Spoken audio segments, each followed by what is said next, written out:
एक आदमी बर्फ बनाने वाली कंपनी में काम करता था। एक दिन कारखाना बंद होने से पहले अकेला फ्रिज वाले कमरे का चक्कर लगाने गया तो गलती से दरवाज़ा बंद हो गया और वह बर्फ वाले हिस्से में फंस गया। छुट्टी का वक्त था और सब काम करने वाले घर जा रहे थे। किसी ने भी अधिक ध्यान नहीं दिया कि कोई अंदर फंस गया है। वह समझ गया कि 2-3 घंटे के बाद उसका शरीर बर्फ बन जाएगा।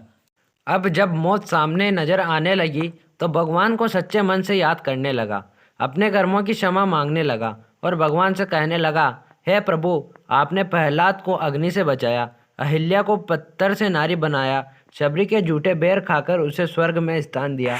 प्रभु, अगर मैंने जिंदगी में कोई एक काम भी मानवता व धर्म का किया है तो तुम मुझे यहाँ से बाहर निकालो। मेरी बीवी बच्चे मेरा इंतजार कर रहे होंगे। उनका पेट पालने वाला इस दुनिया में सिर्फ मैं ही हूँ। इतना कहते ही उसकी आंखों से आंसू निकल गए।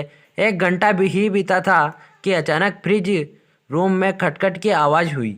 दरवाज़ा खुला, चौकीदार भागता हुआ आया, उस आदमी को उठाकर बाहर निकाला और गर्म हीटर के पास ले गया। उसकी हालत कुछ देर बाद ठीक हुई तो उसने चौकीदार से पूछा, आप अंदर कैसे आए? चौकीदार बोला, साहब, मैं 20 साल से यहाँ काम कर रहा हूँ। इस कारखाने में काम करते हुए रोज़ सैकड़ों मजदूर और ऑफिसर आते जाते हैं।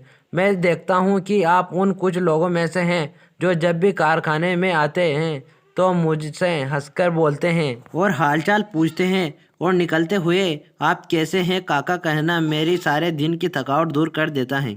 जबकि अक्सर लोग मेरे पास से यूं गुजर जाते हैं कि जैसे मैं हूँ ही नहीं। आज हर दिन की तरह मैंने आपका आते हुए अभिनंदन तो सुना, लेकिन जाते हुए कैसे हो काका सुनने के लिए इंतजार करता रहा। जब ज़्यादा देर हो गई तो मैं आपको तलाश करने चल पड़ा कि कहीं आप किसी मुश्किल में ना फंसे हो।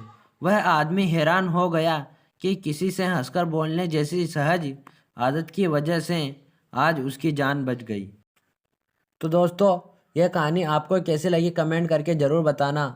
और इस कहानी से हमें सीख मिलती है कि हमें सभी लोगों से हंसकर वो खुशी खुशी के साथ रहना चाहिए और सभी का आदर करना चाहिए।